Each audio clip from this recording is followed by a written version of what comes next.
तो आज का हमारा जो टॉपिक है वो है ऑस्ट्रेलियन जू जियोग्राफिकल रीजन के ऊपर। काफ़ी इंपॉर्टेंट है एग्जाम के पॉइंट ऑफ व्यू से भी, और ये एक यूनिक जू जियोग्राफिकल रीजन माना जाता है इस पूरे डिस्ट्रीब्यूशन में, जो एनिमल डिस्ट्रीब्यूशन किया गया है इस पूरे वर्ल्ड का। ठीक है, तो इसमें लिखे हैं पूरे विश्व में डिवाइड किए गए या अरेंज किए गए, पूरे विश्व में डिवाइड या अरेंज किए गए जू जियोग्राफिकल रीजन में से, जू जियोग्राफिकल रीजन में से ऑस्ट्रेलियन जू जियोग्राफिकल रीजन, ऑस्ट्रेलियन जू जियोग्राफिकल रीजन एक यूनिक रीजन है, एक यूनिक रीजन है, विशेष है, हटके है सबसे, जो अपने विभिन्न लक्षणों या मैनी कैरेक्टर्स, जो अपने विभिन्न लक्षणों या मैनी कैरेक्टर्स के आधार पर अन्य जू जियोग्राफिकल रीजन में से,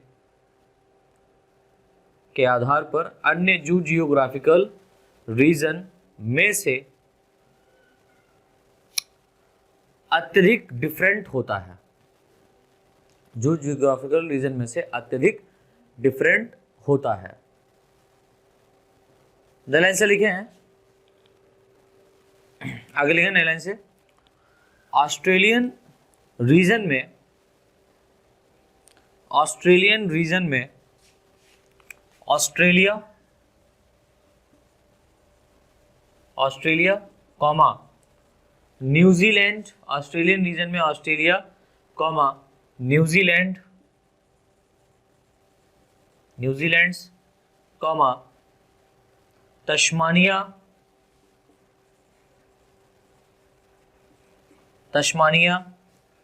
कॉमा न्यू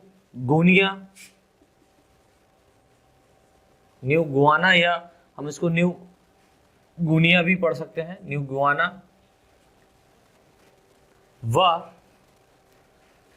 कई आइसलैंड, मैनी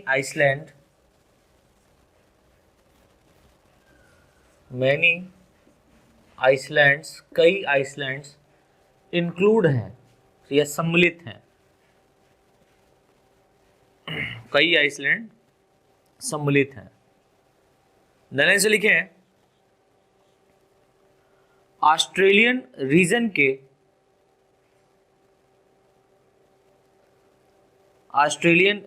के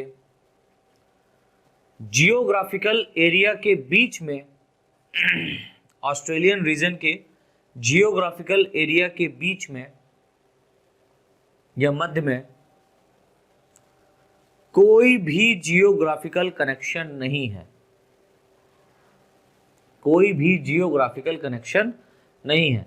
अब इसी प्रॉब्लम की वजह से आगे एक वेलेस साइंटिस्ट पैदा हुए हैं, उन वेलेस ने एक वेलेस लाइन का फॉर्मेशन किया है, जो कि एक इमेजिनरी लाइन कही जाती है, और ये इमेजिनरी लाइन जो है ओरिएंटल रीजन और ऑस्ट्रेलियन रीजन, इन दोनों को अलग अलग करने का काम करती है। ठीक है, ये इमेजिनरी लाइन हमने ऊपर से ये मैप के ऊपर ही हमने क्या कर दिया, डिवाइड कर दिया कि ये ओरिएंटल रीजन के ऑर्गेनिज्म है, ये ऑस्ट्रेलियन रीजन में पाए जाने वाले, एटमॉस्फेयर में पाए जाने वाले ऑर्गेनिज्म है। तो बहुत ही ज्यादा सिमिलरिटीज आपको देखने को मिलती हैं, लेकिन यहां पर जो ऑस्ट्रेलियन जू जियोग्राफिकल रीजन है, इसको अगर आप कायदे से देखेंगे तो यहां पर आपको बहुत सारी ऐसी स्पीसीज हैं जो नहीं मिलेंगी, बहुत सारी ऐसी स्पीसीज हैं जो यहां पर प्रेजेंट नहीं है in comparison to other island या in comparison to other region, right. तो हेडिंग डाल दिए क्लाइमेटिक कंडीशन, यानी कि यहाँ की जलवायु कैसी है उसके बारे में हम लोग देख लेते हैं। हेडिंग डाल दो क्लाइमेटिक कंडीशन, इसमें लिखें, क्लाइमेटिक कंडीशन में लिखें ऑस्ट्रेलियन जू जियोग्राफिक या जू जियोग्राफिकल रीजन, ऑस्ट्रेलियन जू जियोग्राफिकल रीजन पार्शियली यानी आंशिक रूप से, पार्शियली ट्रॉपिकल मतलब उष्ण कटिबंधीय, पार्शियली ट्रॉपिकल व पार्शियली टेम्परेट, टेम्परेट मतलब शीतोष्ण, पार्शियली व partially temperate, partially temperate region है।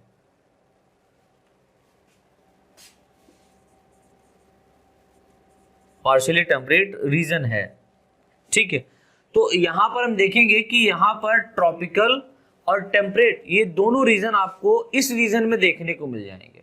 ये दोनों सीजन जो है, सीजन हम कहें तो ज्यादा बेहतर है, दोनों सीजन या दोनों कंडीशन आपको इस रीजन में देखने को मिल जाती हैं, ठीक है, जिसके कारण कई प्रॉब्लम क्रिएट होती है। क्या लिखे आगे, न्यू गुआना,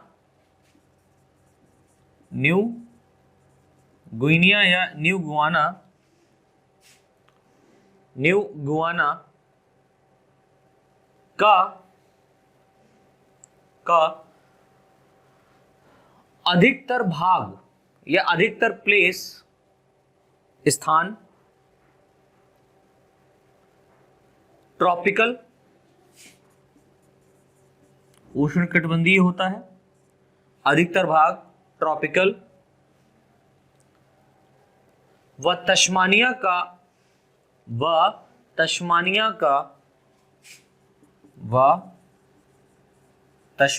का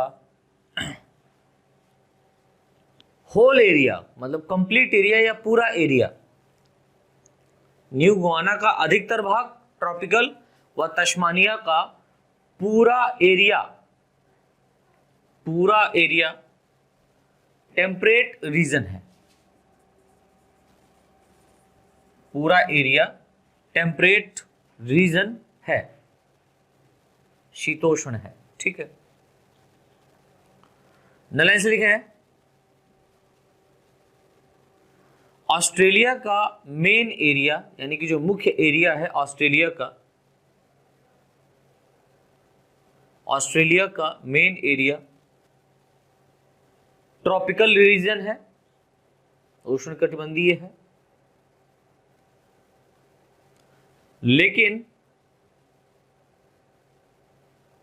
लेकिन इसका कुछ भाग यानी कुछ एरिया किसका, ऑस्ट्रेलियन का या ऑस्ट्रेलिया का, लेकिन इसका कुछ एरिया डेजर्ट या एराइड, डेजर्ट या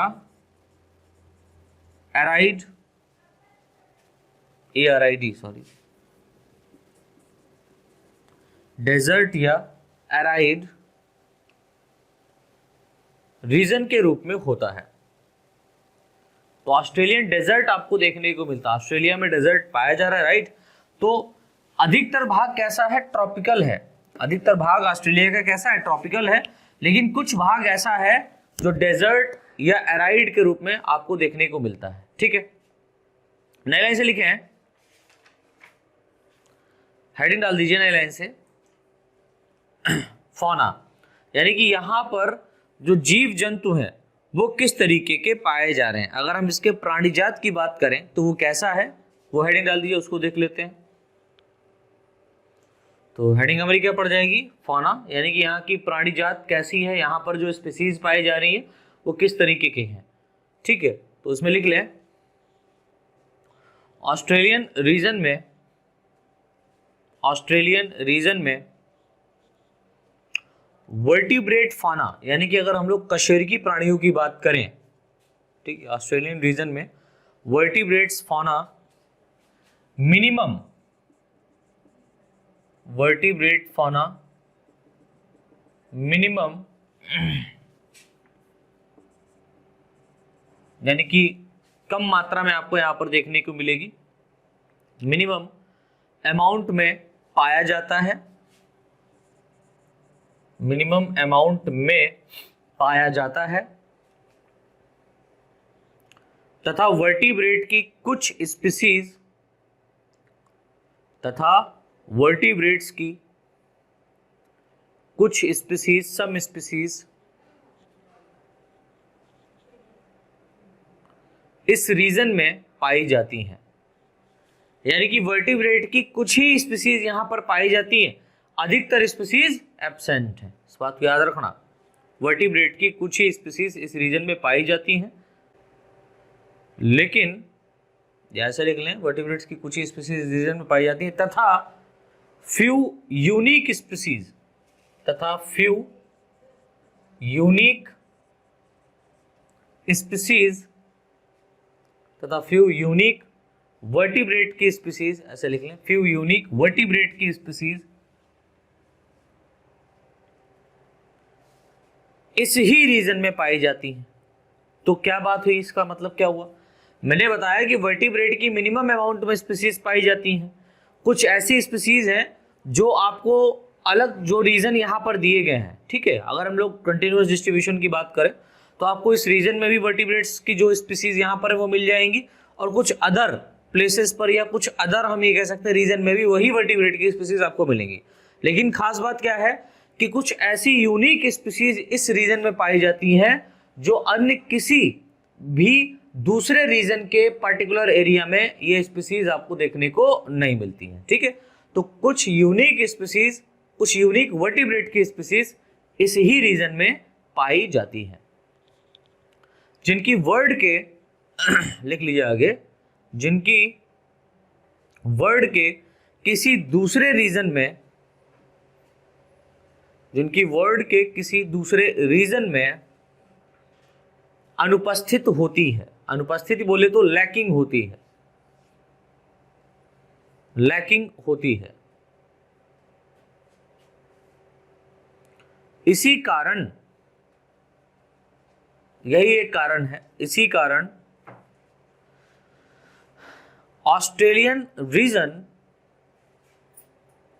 इसी कारण ऑस्ट्रेलियन रीजन अन्य जियोग्राफिकल रीजन से या अन्य जियोग्राफिकल रीजन, अन्य जियोग्राफिकल रीजन की कंपेयर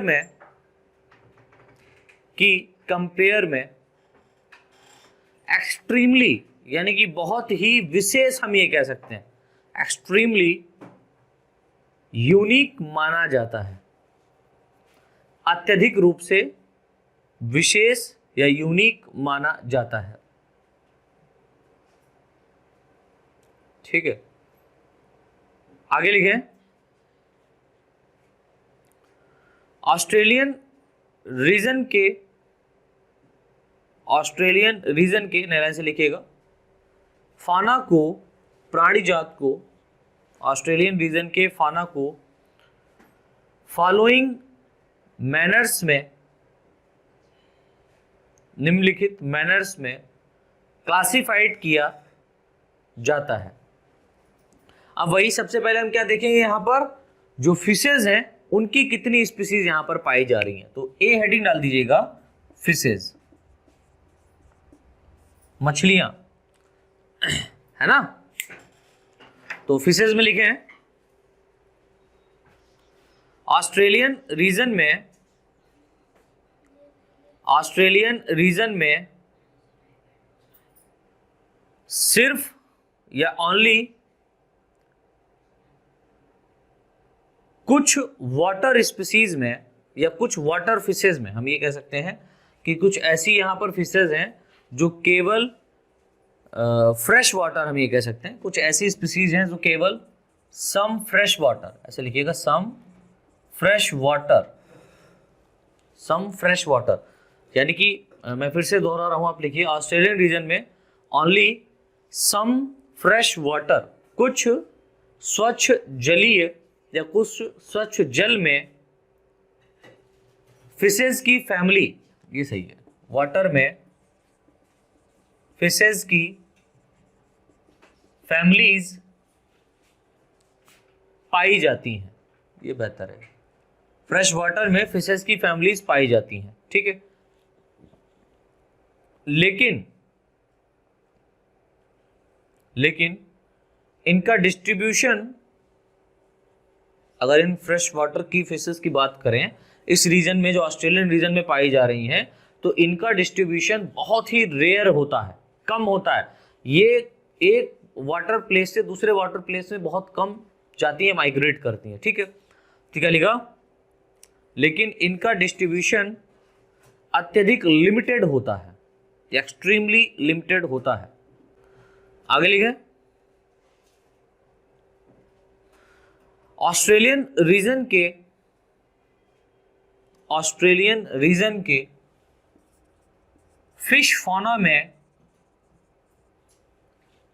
ऑस्ट्रेलियन रीजन के फिश फौना में मोस्ट कॉमन पाई जाने वाली फिश, यानी कि जो सामान्य रूप से यहां पर मछलियां पाई जाती हैं, मोस्ट कॉमन रूप से पाई जाने वाली फिश जीनस, मोस्ट कॉमन रूप से पाई जाने वाली फिश जीनस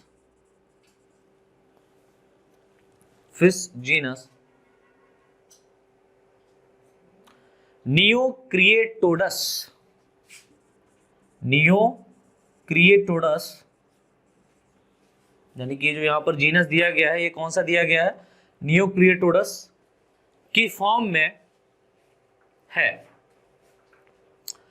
तो मुख्य जो जीनस आपको यहां पर मिलेगा वो नियोक्रियोटेडस है, और इस नियोक्रियोटेडस की बहुत सारी स्पीसीज आपको इस रीजन में देखने को मिलती हैं। तो इस तरीके से बेटा हमको इस रीजन में, अगर हम फिशेस की बात करें, तो ऑस्ट्रेलियन जो जियोग्राफिकल रीजन में जो अधिक रूप से फिशेस पाई जाती हैं वो कौन सी हैं, वो नियोक्रियोटेडस है, राइट। अब इसके बाद में हम लोग एम्फीबियंस की बात कर लेते हैं इस रीजन की। तो बी हेडिंग डाल दीजिए, एम्फीबियंस या एम्फीबिया, है ना भाई। उभयचर कैसे होंगे यहाँ के, उनके बारे में देख लेते हैं। तो लिखें इसमें, ऑस्ट्रेलियन रीजन का एम्फीबियन फौना, ऑस्ट्रेलियन रीजन का एम्फीबियन फौना यानी प्राणी जात, यानी कि उभयचर जो प्राणी जात है उसकी बात कर रहे हैं, बहुत कम है, मिनिमम है, बहुत कम है। यहां पर बहुत ज्यादा एम्फीबियंस आपको देखने को नहीं मिलते, जिसमें केवल कुछ एम्फीबियन स्पीसीज, जिसमें केवल कुछ एम्फीबियन स्पीसीज, फॉर एग्जाम्पल हाइला, फिर वही हाइला, ऋतिक रोशन वाला आइला करता है, हाइला नहीं, हाइला एक यहां पर हम ये कह सकते हैं फ्रॉग की स्पीसीज है, कॉमा राना, है ना, हाइला कॉमा राना आदि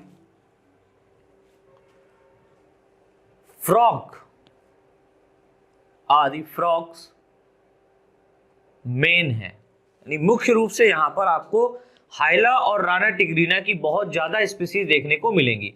और ये हाइला और राना जो है ये इसका जीनस है, इसकी कई सारी स्पीसीज हैं जो आपको इस रीजन में देखने को मिलती हैं, ठीक है, ऑस्ट्रेलियन रीजन में। अब इस रीजन में इनको देखने के लिए आपको ऑस्ट्रेलिया जाना पड़ेगा, खैर मत जाइएगा, यहीं बैठे बैठे देख लो। तो फॉर एग्जाम्पल हाइला और राना आदि मुख्य हैं, ठीक है। नालाइन से लिखे हैं,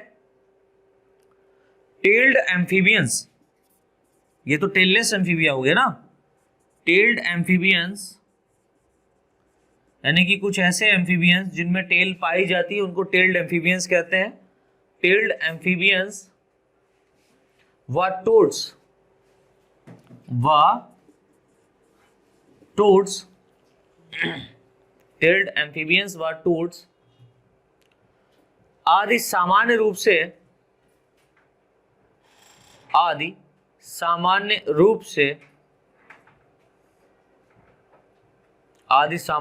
से ऑस्ट्रेलियन रीजन में ऑस्ट्रेलियन रीजन में पाए जाते हैं। तो हम ये कह सकते हैं कि ऑस्ट्रेलियन जू जियोग्राफिकल रीजन में अगर एम्फीबिया की बात करें तो इस एम्फीबिया में आपको बहुत ही कम एम्फीबिया देखने को मिलते हैं, पहली बात। दूसरी बात, जो मिलते हैं उनमें से हाइला और राना ये मुख्य हैं। इवन यहाँ पर टेल्ड एम्फीबिया अगर आप देखें तो वो भी कुछ स्पीसीज टेल्ड एम्फीबियंस की पाई जाती हैं और टोड्स भी यहाँ पर क्या बेटा पाए जाते हैं।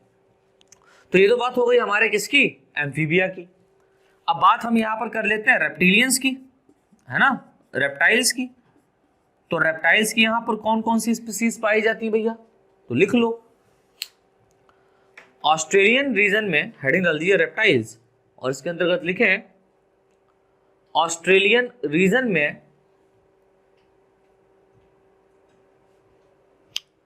रेप्टाइल्स का मॉडरेट डिस्ट्रीब्यूशन, दैट मीन्स औसतम या औसत वितरण, मॉडरेट डिस्ट्रीब्यूशन औसत वितरण होता है, मॉडरेट डिस्ट्रीब्यूशन होता है। इस रीजन में रेप्टाइल्स की, किस रीजन में, ऑस्ट्रेलियन जू जियोग्राफिकल रीजन में, इस रीजन में रेप्टाइल्स की 2 फैमिलीज, मात्र 2 यहां पर कुल पाए जाते हैं, 2 फैमिलीज पाई जाती हैं। लाइन से लिखे, ऑस्ट्रेलियन रीजन में पाए जाने वाले, ऑस्ट्रेलियन रीजन में पाए जाने वाले मेन रेप्टाइल्स में, मेन रेप्टाइल्स में क्रोकोडाइल्स। अगर हम लोग क्रोकोडाइल की बात करें तो मुख्य रूप से आपको ये ऑस्ट्रेलिया में देखने को मिलेगा, ऑस्ट्रेलियन रीजन में देखने को मिलेगा, हम ये कहें ज्यादा बेहतर है। क्रोकोडाइल्स कॉमा वेरेनस, ये भी एक रेप्टाइल्स है, रेप्टिलियंस है, जो आपको यहां पर स्पेशली देखने को मिलेगा। लिजर्ड्स बहुत सारी यहां पर देखने को मिलेंगी। पाइथन, अजगर, वो भी आपको यहां पर देखने को मिलेगा। स्फेनोडॉन, स्फेनोडॉन comma fly river turtle, fly river turtle, ये भी आपको टर्टल यानी कछुए की ऐसी प्रजाति जो फ्लाई रिवर, झील में तैरती है या झील में उड़ती है, हम ये कह सकते हैं फ्लाई रिवर टर्टल आदि मोस्ट कॉमन फॉर्म में पाई जाती हैं, आदि मोस्ट कॉमन फॉर्म में या मोस्ट कॉमन रूप में पाई जाती हैं। ठीक है, तो इस तरीके से हमारी किसकी बात हो गई, रेप्टिलियंस की बात हो गई। अब इस रीजन में जो यहां पर बर्ड्स की स्पीसीज पाई जा रही है वो कौन कौन सी हैं, तो हेडिंग डाल दीजिए डी बर्ड्स। तो इसके अंतर्गत लिखे हैं, बर्ड्स के अंतर्गत ऑस्ट्रेलियन जू जियोग्राफिकल रीजन के फौना में, ऑस्ट्रेलियन जू जियोग्राफिकल रीजन के फौना में बर्ड्स, ये काफी इंपॉर्टेंट है, बर्ड्स मोस्ट लार्जेस्ट यानी अत्यधिक रूप से या बड़े रूप में, most largest animal group, animal group के रूप में पाए जाते हैं। यानी कि यहां पर अगर हम लोग बर्ड्स के फौना की बात करें, पक्षियों के प्राणी जात की बात करें, तो इस रीजन में आपको बहुत सारी स्पीसीज बर्ड्स की मिलेंगी। ठीक है, और बहुत बड़े अमाउंट में आपको देखने को मिलेंगी यहां पर पक्षियों की स्पीसीज। ऐसे लिखे, इस एरिया में बर्ड्स की लगभग 52 फैमिलीज, इस एरिया में बर्ड्स की स्पीसीज लगभग, या बर्ड्स की लगभग 52 फैमिली 52 फैमिलीज पाई जाती हैं, यानी 52 कुल यहां पर आपको पक्षियों को देखने को मिल रहे हैं, पाई जाती हैं, जिनमें से बहुत इंपॉर्टेंट है, जिनमें से 12 फैमिलीज के सदस्य या 12 फैमिलीज के मेंबर मेनली ऑस्ट्रेलियन रीजन में ही पाई जाती हैं। तो यानी कि हम ये कह सकते हैं कि यहाँ पर जो बर्ड्स की स्पीसीज हैं, बर्ड्स की स्पीसीज में जो 12 फैमिलीज रखी गई हैं, वो 12 families only on Australian region में ही पाई जाती है। इसके अलावा वो वर्ल्ड के किसी भी दूसरे रीजन में आपको देखने को नहीं मिलेंगी। कहाँ मिलेंगी? ऑस्ट्रेलियन रीजन में देखने को मिलेंगी। कितनी फैमिलीज? 12 फैमिलीज। इसको याद रखिएगा, ठीक है। आगे लिखें, आगे लिखें। ऑस्ट्रेलियन रीजन में पैरट व पिजन, ऑस्ट्रेलियन रीजन में पैरट व पिजन्स या पाइजन का फौना, यानी इनके प्राणी जात की बात करें, पैरट व पिजन का फौना अन्य एरिया के कंपैरिजन में, अदर एरियाज के कंपैरिजन में, अन्य क्षेत्रों के कंपैरिजन में हाईएस्ट होता है, अधिक होता है या रिचेस्ट होता है। रिचेस्ट कहने मतलब बहुत ज्यादा। पैरट व पिजन का हम यहाँ पर फौना कह सकते हैं, ठीक है, या प्राणी जात अन्य एरिया के कंपैरिजन में अधिक होता है या हाई होता है। स्पेशली पैरट की, अगर हम लोग सिर्फ पैरट की बात करें, स्पेशली पैरट की मैनी स्पीसीज, बहुत सारी स्पीसीज, स्पेशली पैरट की मैनी स्पीसीज केवल ऑस्ट्रेलियन रीजन में, केवल ऑस्ट्रेलियन रीजन में ही पाई जाती हैं। तो आप याद रखिएगा कि सिर्फ पैरट की ही इतनी सारी स्पीसीज यहां पर है, तोता की ही इतनी सारी स्पीसीज हैं जो ऑस्ट्रेलियन रीजन में क्या है बेटा, पाई जाती हैं। इतना समझ में आया? नए लाइन से लिख लें, नए लाइन से लिखें। फ्लाइटलेस बर्ड, यानी कि जो उड़ नहीं पाती हैं, flightless birds, for example kiwi, flightless birds for example kiwi का पाया जाना, ये खास बात है, कीवी का पाया जाना ऑस्ट्रेलियन रीजन का एक मेन फीचर है, एक मुख्य फीचर माना जाता है। एक मेन फीचर है या एक मेन या मुख्य भाग माना जाता है, फीचर माना जाता है, ठीक है। तो इस रीजन के अलावा कीवी किसी और दूसरे रीजन में देखने को नहीं मिलती। तो ऑस्ट्रेलियन रीजन में ही आपको यहाँ पर फ्लाइटलेट्स बर्ड्स देखने को मिलती है, जिसका नाम है कीवी, राइट। तो ये तो बात हो गई हमारे किसकी? बर्ड्स की। अब बर्ड्स के बाद में यहाँ पर हम लोग मैमलियंस की भी बात कर लेते हैं, मैमल्स की बात कर लेते हैं भाई। तो हेडिंग डाल दीजिए मैमल्स, है ना। तो मैमल्स की बात करें, इसमें लिखें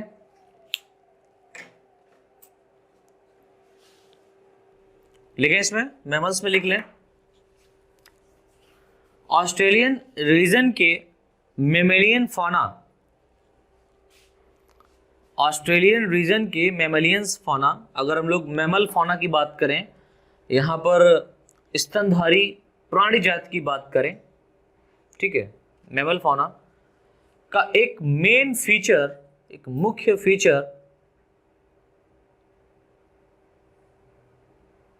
के रूप में,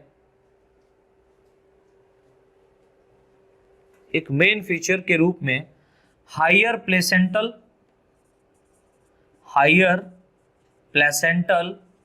प्लेसेंटल कहने का मतलब ऐसे वर्टिब्रेट या ऐसे मैमल्स जो बच्चों को जन्म देते हैं और उन बच्चों का कनेक्शन उनकी मॉम से प्लेसेंटा अपरा के द्वारा होता है, तो उनको हम लोग प्लेसेंटा या प्लेसेंटल एनिमल कहते हैं। तो हायर मतलब अधिकतर प्लेसेंटल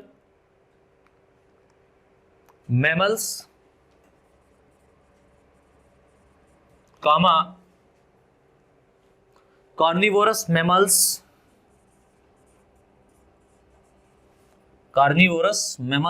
यानी ऐसे मैमल्स जो कार्निवोरस होते हैं, यानी कि मीट को खाने वाले होते हैं। अब यहां पर समझो क्या बात लिखने वाले हैं, हायर प्लेसेंटल मैमल्स कामा कार्निवोरस मैमल्स का कंप्लीटली अभाव होता है या लैकिंग होता है, का कंप्लीटली लैकिंग होता है। लैकिंग कहने का मतलब अभाव, अभाव कहने का मतलब अनुपस्थित, यानी इस रीजन में, समझ रहे हैं, इस ऑस्ट्रेलियन रीजन में जो प्लेसेंटल मैमल्स हैं और जो कार्निवोरस मैमल्स हैं वो पाए ही नहीं जाते हैं। ये इसका एक बहुत बड़ा मेन फीचर है ऑस्ट्रेलियन रीजन का। क्या लिखा? कंप्लीटली लैकिंग होता है।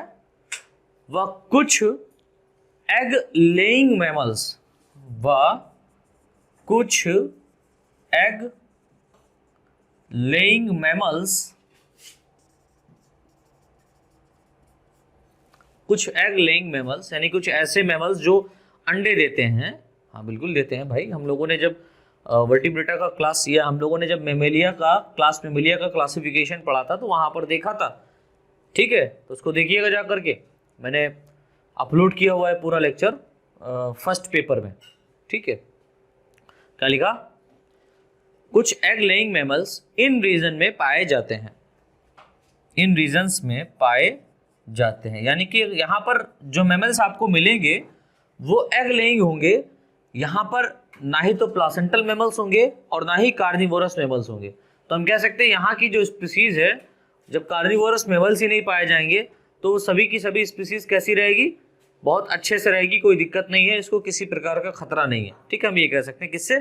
अदर ऑर्गेनिज्म से। हाँ, आपस में ये लड़ मर जाते हैं वो एक अलग बात है। नई लाइन से लिखे हैं, नई लाइन से लिखे हैं, प्लासेंटल व कार्निवोरस मैमल्स, प्लासेंटल व कार्निवोरस मैमल्स का इस रीजन में अभाव होने के कारण, इस रीजन में अभाव होने के कारण, इस रीजन में अभाव होने के कारण ऑस्ट्रेलियन रीजन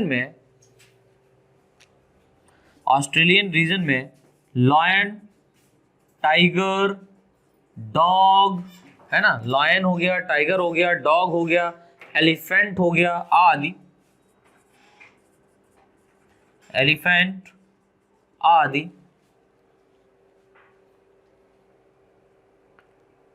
मैमल्स नेचुरली नहीं पाए जाते हैं, प्राकृतिक रूप से नहीं पाए जाते हैं। इस बात को आप याद रखना कि जो ऑस्ट्रेलियन जू जियोग्राफिकल रीजन है इसमें लायन, टाइगर, डॉग, एलिफेंट यानी कि ये जो मैमल्स हैं ये प्राकृतिक रूप से ही क्या है? एब्सेंट है, नहीं पाए जाते हैं, ठीक है। जिस कारण इस रीजन को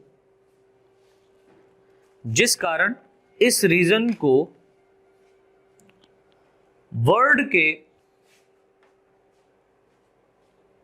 इस कारण इस रीजन को वर्ल्ड के अदर रीजन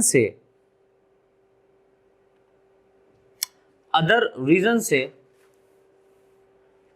अलग इंट्रोड्यूस किया गया है, यानी अलग रखा गया है, अलग बताया गया इसके बारे में कि ऑस्ट्रेलियन रीजन एक अलग ही रीजन माना जा रहा है। और इसका कारण क्या है? इसका कारण ये है कि इस रीजन में आपको मैमल्स की स्पीसीज, यानी कि अगर हम लोग प्लेसेंटल मैमल्स और कार्निवोरस मैमल्स की बात करें तो वो यहाँ पर कंप्लीटली लैकिंग होती है, नहीं पाई जाती है। कहाँ?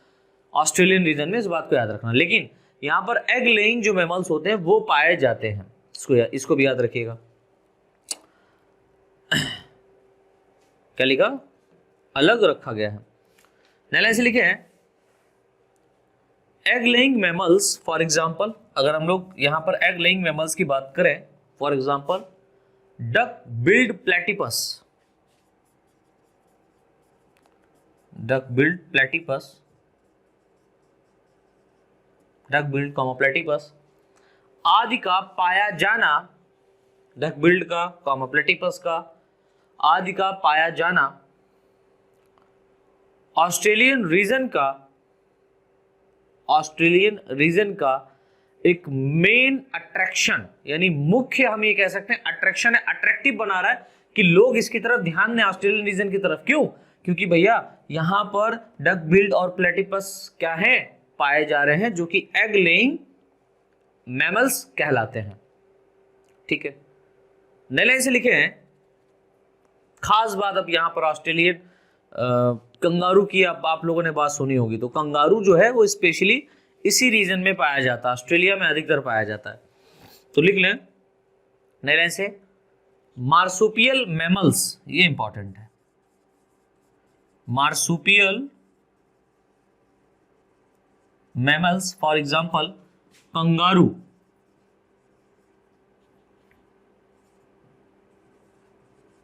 Marsupial mammals for example kangaroo comma opossum आदि, ये भी एक मार्सुपियल मैमल ही है, ओपोसम आदि पूरे विश्व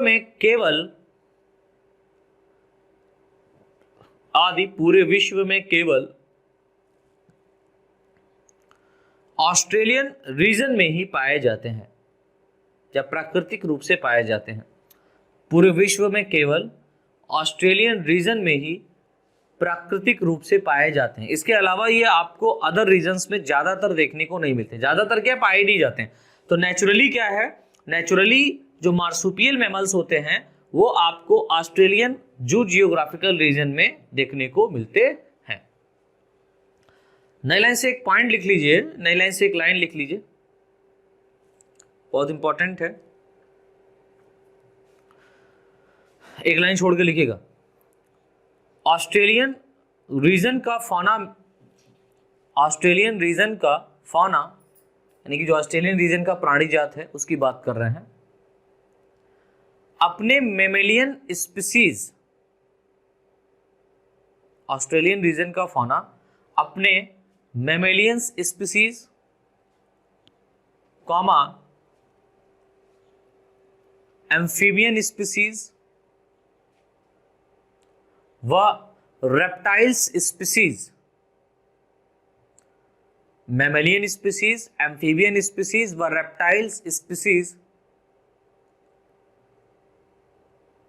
के कारण अत्यधिक यूनिक है, एक्सट्रीमली यूनिक, अत्यधिक विशेष है। यह रीजन अपने कई फीचर्स, मैनी फीचर्स में, अपने कई features that means many features में ओरिएंटल रीजन के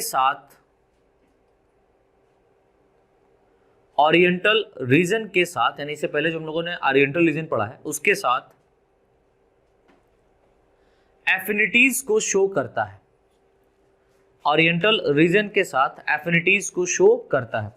अब यहां पर ये एक बड़ा कंफ्यूजन क्रिएट हो गया कि ऑस्ट्रेलियन रीजन और ओरिएंटल रीजन, जब ये दोनों एक दूसरे के आसपास ही पाए जा रहे हैं, राइट, और ये क्या कर रहे हैं, एक दूसरे से समानता प्रकट कर रहे हैं, एफिनिटीज को शो कर रहे हैं, जिस कारण यहां पर ये तय करना काफी मुश्किल था कि ऑस्ट्रेलियन रीजन में कौन से यहां पर ऑर्गेनिज्म पाए जा रहे हैं विशेषकर, और ओरिएंटल रीजन में कौन सा ऑर्गेनिज्म यहां पर स्पेशली पाए जा रहे हैं। तो उसके लिए एक साइंटिस्ट यहां पर पैदा हुए, और इन साइंटिस्ट ने 1876 के आसपास जब ये पैदा हुए तो इनका नाम वेलेस था। तो वेलेस ने एक लाइन को क्या किया, प्रोड्यूस कर दिया, इमेजिनरी लाइन को प्रोड्यूस कर दिया, जिससे ओरिएंटल रीजन अलग हो गया और ऑस्ट्रेलियन रीजन अलग माना जाने लगा। ठीक है, तो ये जो वेलेस लाइन है, ठीक है, ये वेलेस लाइन जू जियोग्राफिकल डिस्ट्रीब्यूशन को क्या कर रही है, अलग अलग, यानी कि जू जियोग्राफिकल डिस्ट्रीब्यूशन में ऑस्ट्रेलियन रीजन और हम ये कह सकते हैं ओरिएंटल रीजन को अलग शो कर रही है, ठीक है। तो यहाँ पर ये अलग किस तरीके से शो कर रही है, वेलस लाइन के कारण। तो एक शॉर्ट नोट आपका एग्जाम में पूछा जाता है कि वेलस लाइन क्या है, या वेलस लाइन पर टिप्पणी लिखें। तो इसको हम लोग नेक्स्ट लेक्चर के अंतर्गत डिस्कस करेंगे।